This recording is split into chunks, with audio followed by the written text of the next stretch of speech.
Hi കൂട്ടുകാരെ, പുതിയൊരു വീഡിയോയിലേക്ക് എല്ലാവർക്കും സ്വാഗതം. അങ്ങനെ വേദയുടെ വിവാഹ നിശ്ചയം, അതായത് കുടുംബക്ഷേത്രത്തിൽ പോയി കാര്യങ്ങളൊക്കെ ആ പൂജയും കാര്യങ്ങളൊക്കെ ചെയ്യാൻ പോകുന്നതിന് പത്മ സൂര്യയോട് വരാൻ പാടില്ലെന്ന് പറയണം കേട്ടോ.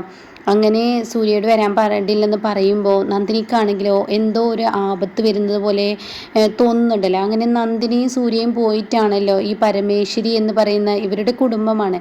അപ്പോൾ അവരുടെ കയ്യിൽ നിന്നും പത്മയെയും അതുപോലെ തന്നെ യതീന്ദ്രനെയും ആ കുടുംബത്തെ മൊത്തം രക്ഷിക്കുന്ന കേട്ടോ.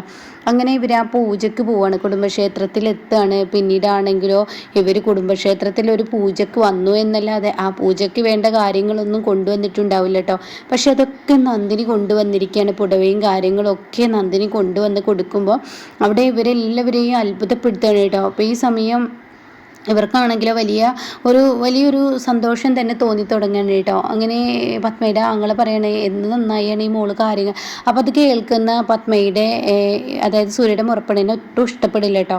അങ്ങനെ പിന്നീട് ആ പൂജയും കാര്യങ്ങളൊക്കെ ചെയ്ത് അവർ വീട്ടിലെത്താണ്. അപ്പോൾ യതീന്ദ്രൻ പറയാണ്, എന്തായാലും സൂര്യ ആ നിമിഷം അവിടെ വന്നില്ലായിരുന്നെങ്കിൽ ഞാനും നീയൊക്കെ മരിച്ചിരുന്നു ആ ഗുണ്ടകളുടെ കയ്യിൽ നിന്ന് എന്ന് പറയുമ്പോൾ ഉടൻ തന്നെ പറയാണ്, ശരിയാണ്, നമ്മുടെ മോനെ അവിടെ എത്തിയില്ലായിരുന്നെങ്കിൽ ഇന്ന് നമുക്ക് മരണം മുന്നിൽ കണ്ടതുപോലെ തന്നെ നമ്മൾ കണ്ടത് അവൻ്റെ ഒരൊറ്റ രക്ഷ കൊണ്ടാണ്. ആണുങ്ങൾ ഒരുപാട് ഉണ്ടെന്ന് പറഞ്ഞിട്ട് കാര്യമില്ലല്ലോ, അവർക്കൊന്നും ഒന്നിനും പ്രാപ്തിയും പക്വതയൊന്നും ഇല്ലല്ലോ എന്നൊക്കെ ഇങ്ങനെ പറയാണ്.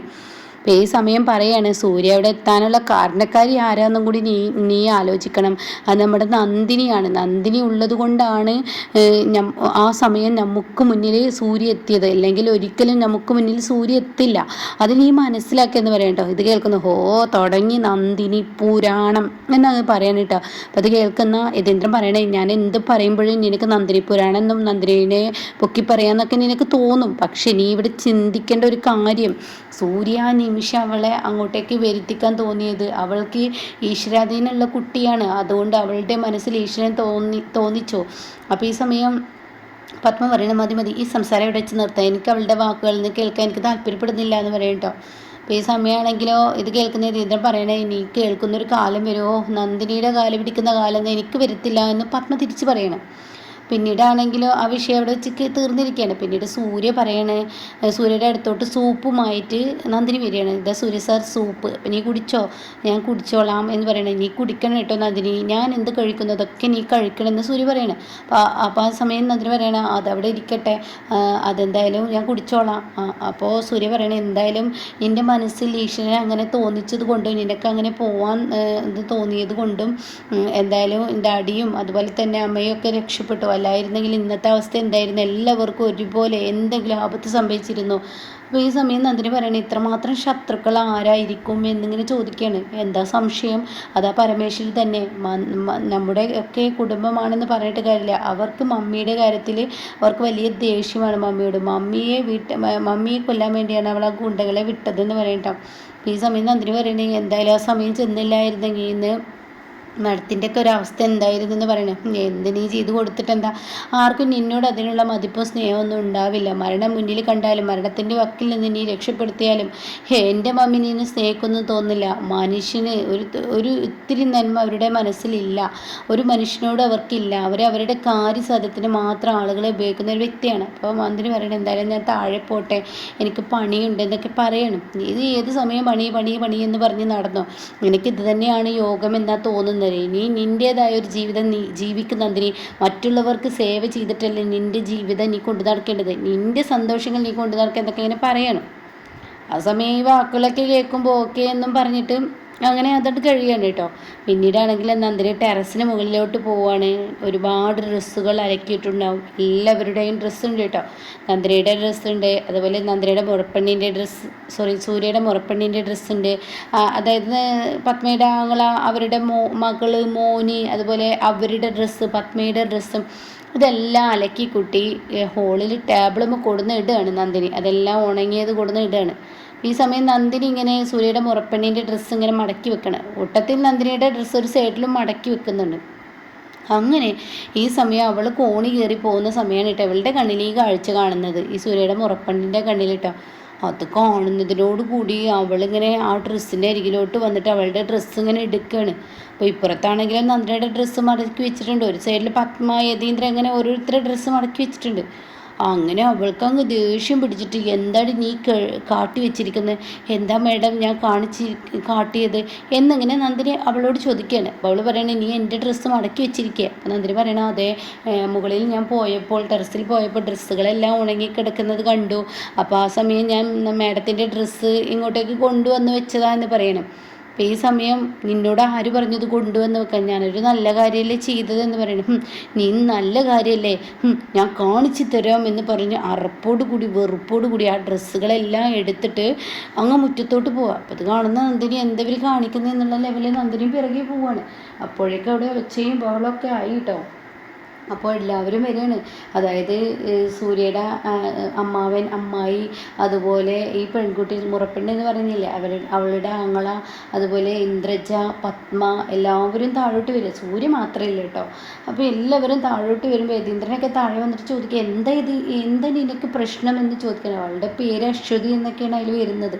അങ്ങനെ ഈ സമയം എന്താ നിൻ്റെ പ്രശ്നം എന്ന് ചോദിക്കുക. അപ്പോൾ അവൾ പറയാണ് ഇത് എൻ്റെ ഡ്രസ്സാണ്, ഇത് തറയിലോട്ട് ഇടണം അവൾ. അപ്പോൾ അവൾ തറയിലോട്ട് ഇട്ടിടം തന്നെ യതീന്ദ്രൻ ചോദിക്കുക നീ എന്തിനാ ഈ ഡ്രസ്സ് തറയിലിടണം. അപ്പോഴേക്കും വിജയ്ക്ക് ദേഷ്യം പിടിക്കുകയാണ്.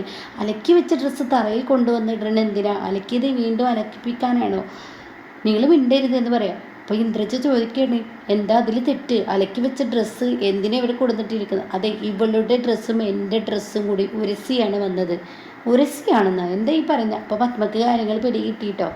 അപ്പോഴേക്കും യതീന്ദ്രൻ ചോദിക്കുക നീ എന്താ പറയുന്നത്. അതെ, എൻ്റെ ഡ്രസ്സ് ഇവളുടെ ഡ്രസ്സും കൂടി ഇവളെ ഒരുമിച്ചാണ് മുകളിൽ നിന്ന് എടുത്തു കൊണ്ടുവന്നത്. അതിനിപ്പോൾ എന്താ പ്രശ്നം, നിനക്ക് മുകളിൽ കയറേണ്ട ആവശ്യമില്ലല്ലോ, ഡ്രസ്സ് കൊണ്ടുവന്നില്ലേ എന്ന് ഈ കുട്ടിയുടെ അച്ഛൻ പറയാണ്. അത് കേട്ടോടെ തന്നെ അത് തന്നെയാണ് എൻ്റെ പ്രശ്നം, എൻ്റെ ഡ്രസ്സ് ഇവളുടെ ഡ്രസ്സിനൊപ്പം ഒരസി എന്ന് പറഞ്ഞാൽ ഞാൻ ഇവളും ഒരേ ഇതിലായിപ്പോയില്ലേ. ഇവളുടെ ഡ്രസ്സ് എന്നല്ല, ഇവൾ എൻ്റെ അടുത്തോട്ട് വരുന്നത് പോലെ എനിക്കിഷ്ടമല്ല. ഒരു വേലക്കാരിയാണ് ഇവള്, ഈ വേലക്കാരിയുടെ ഡ്രസ്സിൻ്റെ കൂടെ ഇരിക്കേണ്ട ഡ്രസ്സാണോ എൻ്റേത്. അപ്പോൾ അങ്ങനെയുള്ള ഡ്രസ്സ് എനിക്ക് വേണ്ടെന്ന് പറഞ്ഞിട്ട് കുറച്ച് മണ്ണെണ്ണ കൊണ്ടുവന്നിട്ട് ലൈറ്ററും എടുത്തിട്ട് അതുകൊണ്ട് കത്തിക്കുകയാണ് കേട്ടോ. അപ്പോൾ അത് കാണുന്ന യതീന്ദ്രൻ പറയണ ഇത് കുറച്ച് കടുത്തു പോയി എന്ന് പറയണേ. അപ്പോൾ ഈ പെൺകുട്ടിയുടെ അതായത് പത്മയുടെ ആങ്ങള് പറയണേ എന്താ നീ കാണിക്കുന്നത്, ഡാഡി ഇതിൽ ഇടപെടണ്ട, ഇത് എനിക്ക് പറ്റത്തില്ല. ഇവളുടെ ഡ്രസ്സിൻ്റെ കൂടെ എൻ്റെ ഡ്രസ്സ് ഇരുന്നാൽ അത് കത്തിക തന്നെ ചെയ്യണം, ഇനി ആ ഡ്രസ്സ് ഞാൻ ഇടില്ല എന്ന് പറയണേ. അപ്പം അത് കേൾക്കുന്ന നന്ദിനിക്ക് ഭയങ്കര സങ്കടമാണ്. ഇന്ദ്രയുടെ കണ്ണുകളൊക്കെ അറിയാതെ നിറഞ്ഞു പോവാണ്. തൻ്റെ ഒരു അറപ്പും വെറുപ്പുമായി കാട്ടുന്ന ആ ക്യാരക്ടർ നന്ദിനിക്ക് ഉൾക്കൊള്ളാൻ തന്നെ കഴിയുന്നില്ല. നന്ദിനിയുടെ കണ്ണിൽ നിന്നും കണ്ണുനീർ തുള്ളികൾ നിറഞ്ഞൊഴുകയാണ്. അങ്ങനെ നന്ദിനി പോവുകയാണ്, ഓടിച്ചെല്ലാണ് കേട്ടോ. ആ സമയം നന്ദിനി ഇങ്ങനെ മുകളിലോട്ട് ഓടി ചെല്ലുമ്പോൾ സൂര്യ താഴോട്ട് ഇറങ്ങി വരികയാണ്. അപ്പോൾ സൂര്യയും നന്ദിനിയും കൂടി കൂട്ടിയെടുക്കുകയാണ്. ഇതേസമയം സൂര്യയുടെയും ചുണ്ട് നന്ദിനിയുടെയും ചുണ്ട് ഒരുമിച്ചിങ്ങനെ അവർ ഒരു കിസ് ചെയ്യുന്ന ഒരു ഇതുപോലെ അങ്ങോട്ട് ആവുകയാണ്. ഈ സമയം നന്ദിനി സൂര്യയുടെ കണ്ണിലോട്ട് ഇങ്ങനെ നോക്കുമ്പോൾ നന്ദിനിയുടെ കണ്ണിങ്ങനെ നിറഞ്ഞൊഴുകുന്നു. അപ്പോൾ ഈ സൂര്യ ആണെങ്കിലോ നന്ദിനി ഇങ്ങനെ പെട്ടെന്ന് തൻ്റെ ആ ഒരു ഇതുണ്ടല്ലോ, അവരുടെ സ്നേഹം ഉണ്ടല്ലോ, അവരുടെ സ്നേഹം എപ്പോഴൊക്കെയോ പുറത്ത് അവരറിയാതെ ഇങ്ങനെ പുറത്ത് വന്നുകൊണ്ടിരിക്കാം.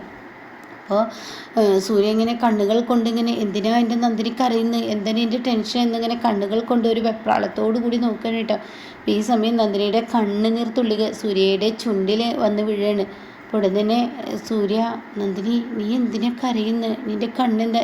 ഒന്നുമില്ല, പുറത്തുനിന്ന് വരുമ്പോൾ പൊടി വീണതാ, രണ്ട് കണ്ണിലും പൊടി വീണു. നന്ദിനി നീ എന്നോട് കള്ളം പറയണ്ട, നിൻ്റെ നെഞ്ച് പിടക്കുന്നത് എനിക്കറിയാൻ കഴിയുന്നുണ്ട്, എന്താണ് നിൻ്റെ പ്രശ്നം നന്ദിനി, നീ എന്നോട് പറ എന്ന് പറയണ്ട. അപ്പം നന്ദിനി കാര്യങ്ങൾ പറയണ്.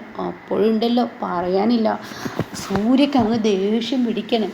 സൂര്യ പിന്നീട് പുറത്തു വരുന്ന ആ ഒരു രംഗമാണ് കേട്ടോ. അപ്പം ഇതേസമയം രാജു ആണെങ്കിൽ ഒരു ബക്കറ്റ് വെള്ളം എടുത്ത് ആ തീ അണക്കാൻ നോക്കണം. ഡ്രസ്സ് കത്തുന്നത് കണ്ട് രാജു തീ അണക്കാൻ നോക്കുമ്പോൾ ഈ പെൺകുട്ടി സൂര്യയുടെ മുറപ്പുണ്ട്, അത് കാണിച്ചാൽ നിൻ്റെ തല ഞാൻ വെട്ടുവിടാ എന്ന് പറയാൻ കേട്ടോ. ഇതൊക്കെ കണ്ട് പത്മ വളരെ സന്തോഷവതിയായി നിൽക്കണം കേട്ടോ. അപ്പോൾ ഇതിൻ്റെ ബാക്കി കേൾക്കാൻ താല്പര്യമുള്ളവർ ചാനൽ സബ്സ്ക്രൈബ് ചെയ്തിട്ടാണ് ഞാൻ ഇടുന്ന വീഡിയോയുടെ നോട്ടിഫിക്കേഷൻ നിങ്ങൾക്ക് ലഭിക്കും കേട്ടോ.